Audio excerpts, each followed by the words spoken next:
The morning sun cast long shadows across the dusty streets of Ramadi, Iraq, as Sergeant Marcus Thompson adjusted his combat gear for another routine patrol. The year was 2007, and the city remained a dangerous place where every corner could hide an enemy.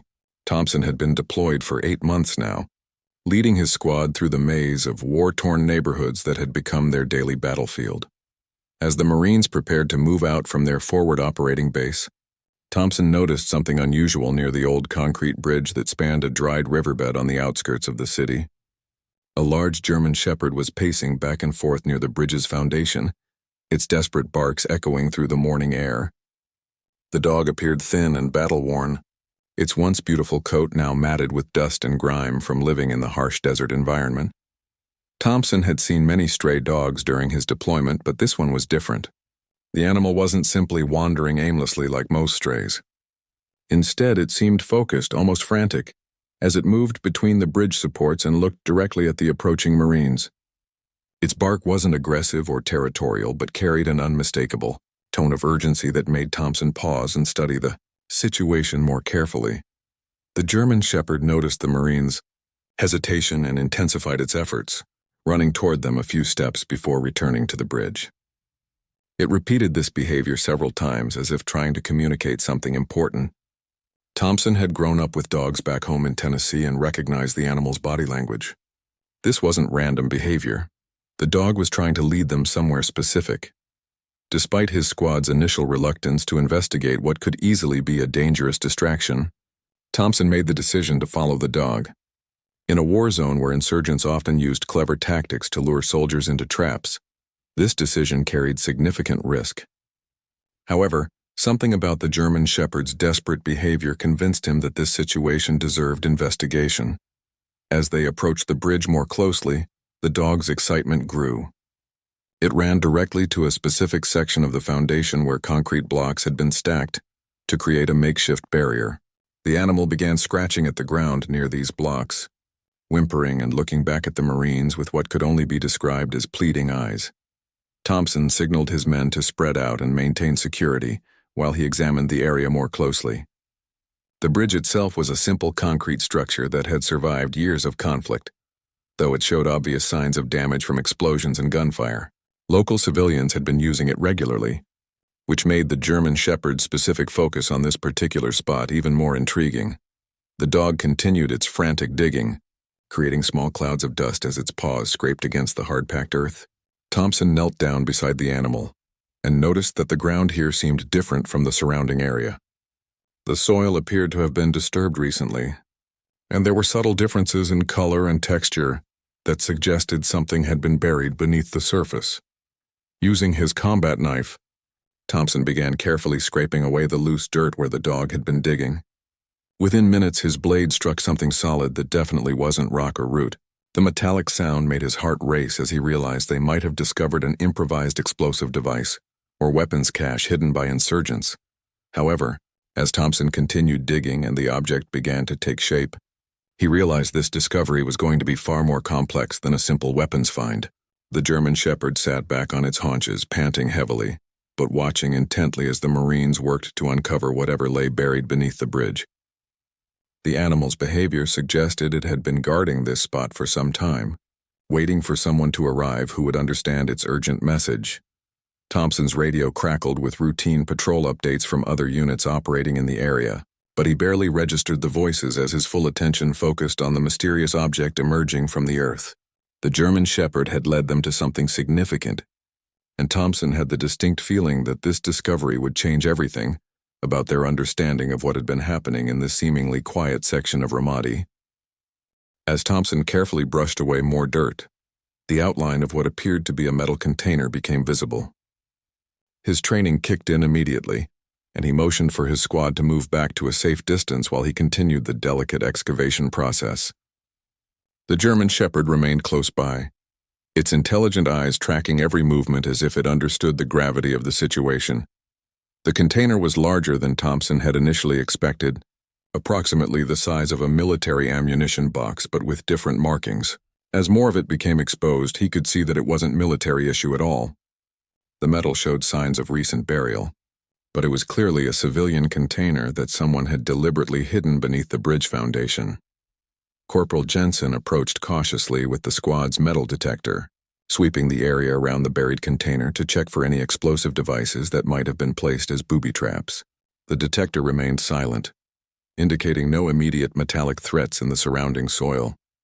This discovery was becoming more mysterious by the minute, and Thompson found himself wondering what could be so important that someone would bury it in such a specific location. The German Shepherd whimpering grew more intense as Thompson worked to fully uncover the container. The animal seemed to understand that the Marines were close to revealing whatever secret it had been guarding. Thompson noticed that despite the dog's obvious malnutrition and rough appearance, its eyes held an intelligence that suggested it might have once been someone's beloved pet, rather than just another street animal.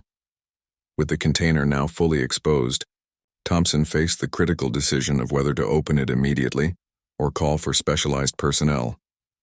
In a combat zone, unknown containers could contain anything from documents to explosive devices to chemical weapons.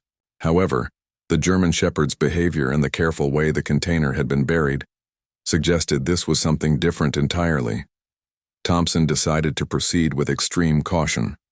Using his multi-tool, he carefully examined the container's latching mechanism, looking for any signs of tampering or booby traps. The latches appeared to be standard civilian hardware with no obvious modifications or suspicious wiring.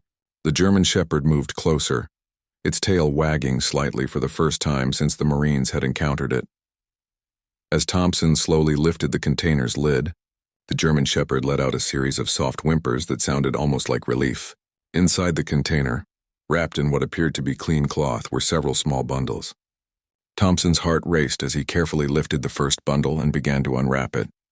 Unsure of what he might find, the cloth fell away to reveal something that completely shocked the battle-hardened Marine sergeant. Inside was a tiny, perfectly preserved photograph of an Iraqi family, a man, woman, and 3 small children standing in front of what appeared to be a house in better times, before the war had torn the region apart. Attached to the photograph was a carefully folded letter written in both Arabic and broken English. Thompson's hands trembled slightly as he read the English portions of the letter. It was written by a man named Ahmed who explained that he was hiding his family's most precious possessions because he feared they would not survive the ongoing conflict. The letter described how insurgents had threatened his family and demanded they leave their home, but Ahmed had nowhere else to go with his young children. The second bundle contained more photographs, some jewelry that appeared to be wedding rings, and several documents that looked like birth certificates and identification papers. Each item had been wrapped with incredible care, as if the person who buried them understood these might be the only things left to prove his family had ever existed. The German Shepherd watched intently as Thompson continued to examine the contents of the container. In the third bundle, he found something that made the animal's behavior finally make complete sense.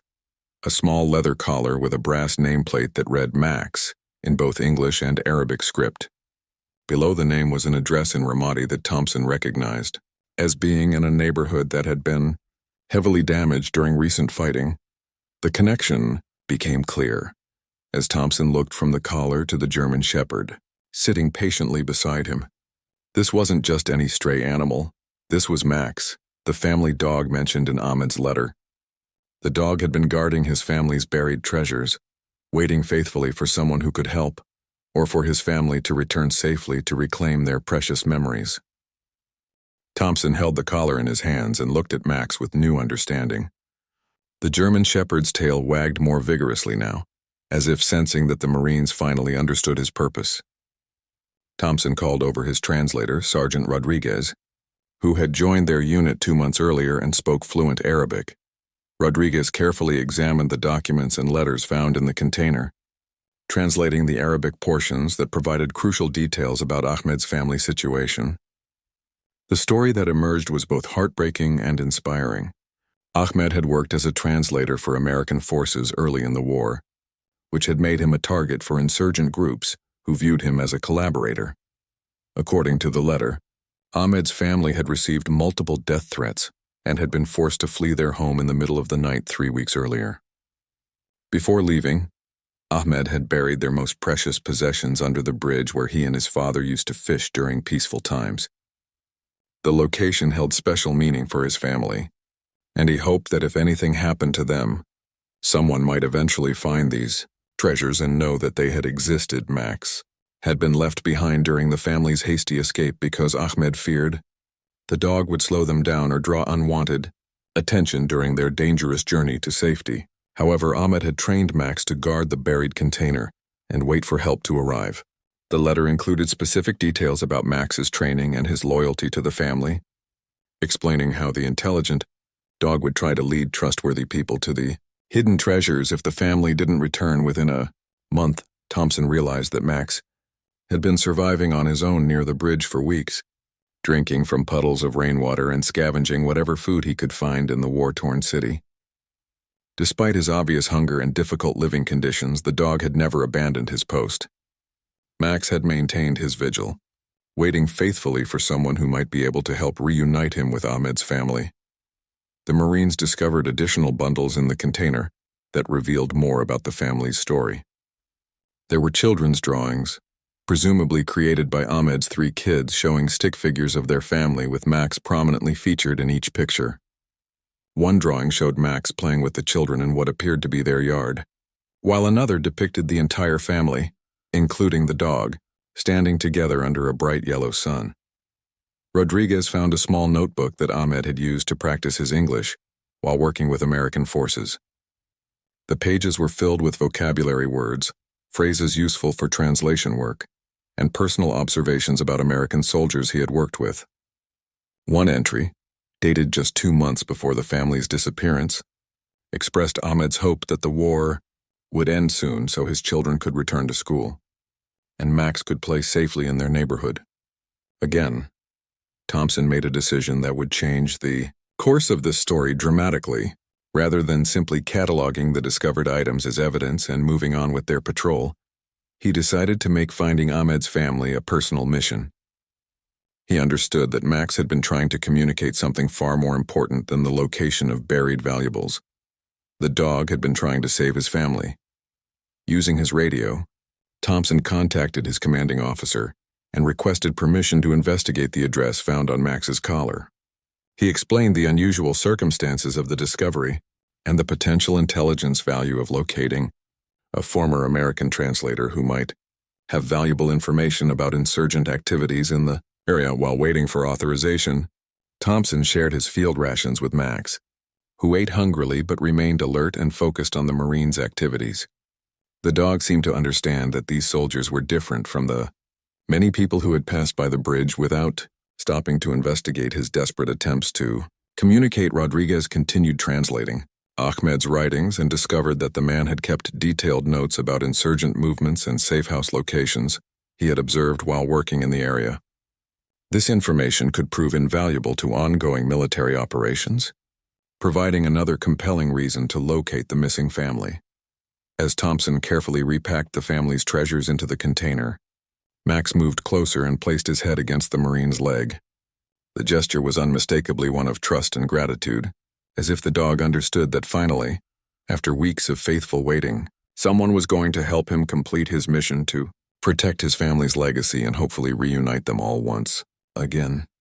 The radio crackled with Thompson's commanding officer's response, permission granted to investigate further, with additional resources being dispatched to assist in locating Ahmed's family. Max's persistent loyalty and the Marine's willingness to listen to his desperate pleas had set in motion events that would soon lead to an even more remarkable discovery. Within hours of Thompson's radio call, additional resources arrived at the bridge site. Captain Sarah Mitchell, an intelligence officer with extensive experience in refugee tracking, joined the investigation along with 2 specialists from the Civil Affairs Unit who had connections with local humanitarian organizations throughout the region. Max seemed to sense the increased activity and importance of the situation. The German Shepherd stayed close to Thompson, who had become his primary human contact, but remained alert to all the new arrivals. Captain Mitchell was immediately impressed by the dog's behavior and intelligence. Noting that Max appeared to understand that these people were working to help his family, the team established a temporary command post near the bridge while Captain Mitchell began coordinating with refugee camps, hospitals, and humanitarian aid stations throughout Iraq and neighboring countries.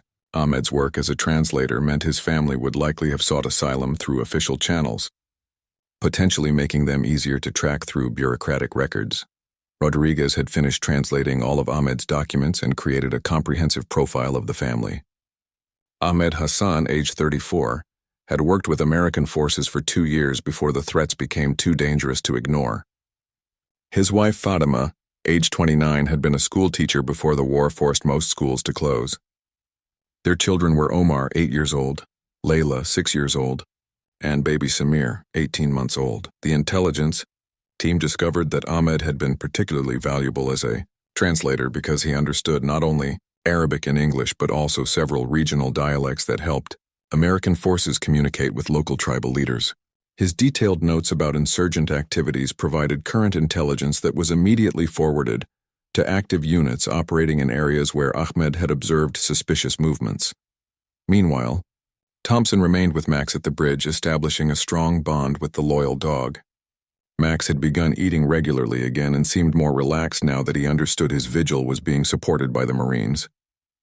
However, the dog still refused to leave the immediate area of the buried container, as if his duty wasn't complete until his family was found. Captain Mitchell's investigation began yielding results by the second day. Records from a refugee processing center near the Syrian border indicated that a family matching Ahmed's description had registered for asylum assistance 3 weeks earlier. However, the family had been moved to a different location before their paperwork could be completed, and their current whereabouts remained unknown. The breakthrough came from an unexpected source. A local imam who occasionally provided information to American forces approached Thompson's team after hearing about their search for Ahmed's family. The imam remembered Ahmed from the mosque and had heard rumors that the translator's family was hiding in a safe house operated by a humanitarian organization about 60 miles north of Ramadi. Max's behavior became increasingly animated as the investigation progressed. The intelligent dog seemed to understand that progress was being made, and he began displaying signs of excitement that Thompson hadn't seen before. Max started bringing small objects to Thompson, sticks, stones, even pieces of trash, as if offering gifts to the Marine who was working so hard to help his family. Captain Mitchell coordinated with the humanitarian organization, which confirmed they were indeed sheltering a family that matched Ahmed's description. However, security protocols prevented them from providing specific details over unsecured communication channels. A face-to-face meeting would be necessary to confirm the family's identity and arrange any potential reunion. The logistical challenges of transporting Max to the safe house location were significant. Military vehicles weren't typically equipped to carry civilian animals, and the journey would take the dog far from the only place he had known as home for the past several weeks. Thompson worried that Max might become distressed or try to return to the bridge if taken too far from his familiar territory. However, Max surprised everyone by eagerly jumping into the military vehicle when Thompson opened the door. The dog seemed to understand instinctively that this journey might lead to his family, and his excitement was palpable as the convoy prepared to depart for the safe house location. During the 3-hour journey through dangerous territory, Max remained calm and alert in the vehicle with Thompson. The dog occasionally whined softly while looking out the windows, as if searching for familiar landmarks or scents that might indicate his family was nearby. Thompson found himself hoping desperately that their investigation had led them to the right family, knowing how devastating it would be for Max if this turned out to be another dead end. As they approached the coordinates provided by the humanitarian organization, Thompson noticed Max becoming increasingly agitated. The dog's behavior shifted from calm alertness to obvious excitement, and he began pawing at the vehicle's windows while making soft whimpering sounds. Something in the air or the environment was triggering a strong response from Max, suggesting they might indeed be getting close to the reunion everyone was hoping for.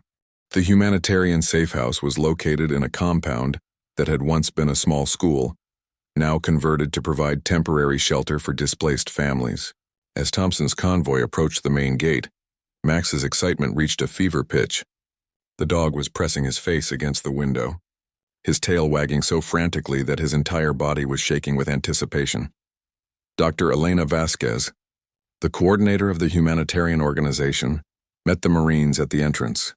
She had been working with refugee families for over 3 years and had seen many heartbreaking situations, but the story of Max's faithful vigil had deeply moved her. Dr. Vasquez confirmed that they were indeed sheltering a family that matched Ahmed's description, but she wanted to be absolutely certain before arranging any meeting. Thompson carefully lifted Max out of the vehicle, and the dog's behavior became even more intense. Max was pulling on his makeshift leash, trying to move toward the main building where families were housed. His nose was working overtime, processing scents that seemed increasingly familiar to him. The other Marines watched in fascination as Max demonstrated the incredible scenting ability that had made German Shepherds so valuable in military and police work. Dr. Vasquez led the group toward the family housing area, explaining that Ahmed's family had arrived 3 weeks earlier in terrible condition.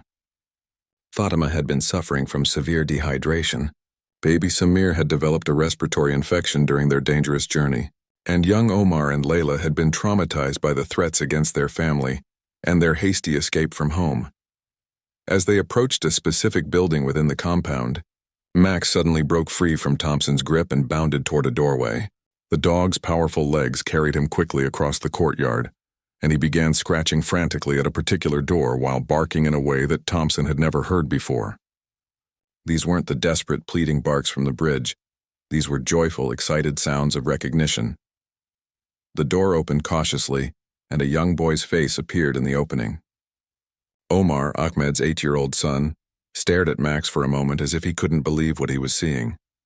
Then the boy let out a shout that could be heard throughout the entire compound. "Max, Max!" he cried in both Arabic and English, throwing the door wide open and dropping to his knees to embrace the ecstatic German Shepherd. Within seconds, the entire family had rushed to the doorway. Fatima appeared first, her hand covering her mouth in shock as she saw their beloved dog alive and healthy. 6-year-old Layla pushed past her mother and joined Omar in hugging Max, who was now wiggling so intensely that he could barely stand still. The dog was licking the children's faces, spinning in circles, and making sounds that seemed almost like crying with joy. Ahmed emerged from the building carrying baby Samir, and the sight of his family's dog triggered an emotional breakdown that moved every person present. This strong man who had risked everything to help American forces, who had protected his family through impossible circumstances, and who had made the heartbreaking decision to leave Max behind, began sobbing as he realized his faithful dog had not only survived but had led rescuers to his family's hidden treasures. Thompson stepped forward and carefully explained to Ahmed how Max had guided the Marines to the buried container under the bridge. He described the dog's persistent efforts to communicate, his faithful vigil over the family's precious possessions, and his unwavering loyalty despite weeks of hardship and hunger.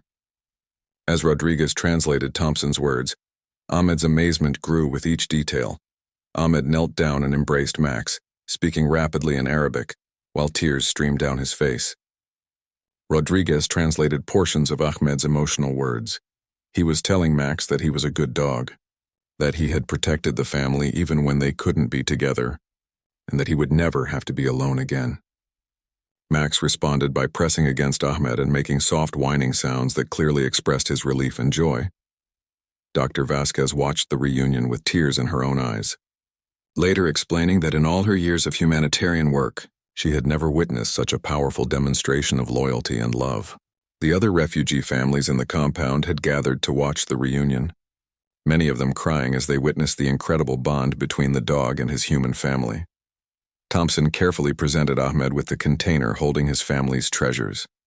Ahmed's hands trembled as he opened it and saw that everything had been perfectly preserved, exactly as he had left it buried beneath the bridge. The photographs, documents, jewelry, and children's drawings were all intact, representing the only physical connections the family had to their previous life before the war changed everything. Young, Omar and Layla showed Max the drawings they had created of him during their weeks of separation, explaining to the dog how much they had missed him and worried about his safety. Max seemed to understand their words, responding with gentle tail wags and affectionate licks as the children shared their artwork with their reunited pet. The reunion continued for hours, with Max refusing to leave his family's side even for a moment. The dog stayed close to all 4 family members, as if making sure they were real and weren't going to disappear again. Ahmed expressed his gratitude to Thompson and the other Marines repeatedly, explaining that Max wasn't just a pet, but a true member of their family who had now proven his loyalty beyond any doubt. The days following the reunion brought significant changes for both Ahmed's family and the Marines who had helped make it possible. Ahmed's intelligence about insurgent activities proved invaluable to ongoing military operations, and his willingness to continue assisting American forces despite the dangers he had already faced impressed everyone who worked with him. Captain Mitchell coordinated with immigration officials to expedite Ahmed's family's asylum application, citing his service to American forces and the valuable intelligence he continued to provide. The bureaucratic process that might have taken months or years was completed in just weeks. Thanks to the detailed documentation of Ahmed's contributions and the compelling story of Max's loyalty that had captured the attention of senior military officials, Thompson maintained regular contact with Ahmed's family during their remaining time at the safe house. Max had transformed from a thin, desperate stray into a healthy, happy dog who never left his family's side. The German Shepherd's appetite returned fully, and his coat began to regain its natural shine as proper nutrition and veterinary care restored his physical condition. The children's psychological recovery was equally remarkable. Omar and Layla, who had been withdrawn and fearful when they first arrived at the safe house, became animated and playful again with Max's return. Dr. Vasquez noted that the dog's presence seemed to provide a sense of normalcy and security that had been missing since their traumatic escape from Ramadi. Ahmed used his time at the safe house productively, working with American intelligence officers to provide detailed maps and information about insurgent safe houses, weapons caches, and planned attacks he had learned about during his time as a translator. His contributions led directly to successful military operations that prevented several attacks and captured key insurgent leaders. Thompson faced his own emotional challenge when the time came to say goodbye to Max and the family. The bond that had developed between the Marine sergeant and the loyal German Shepherd during their days together had been profound.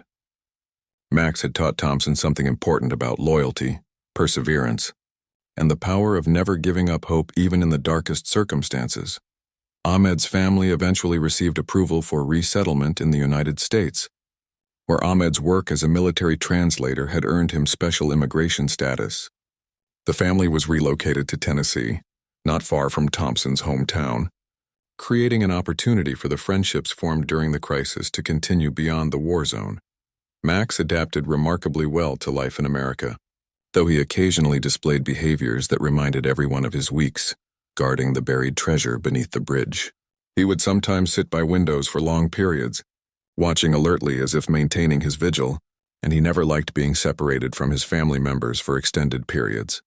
Thompson returned home from his deployment several months later and was invited to visit Ahmed's family in their new home.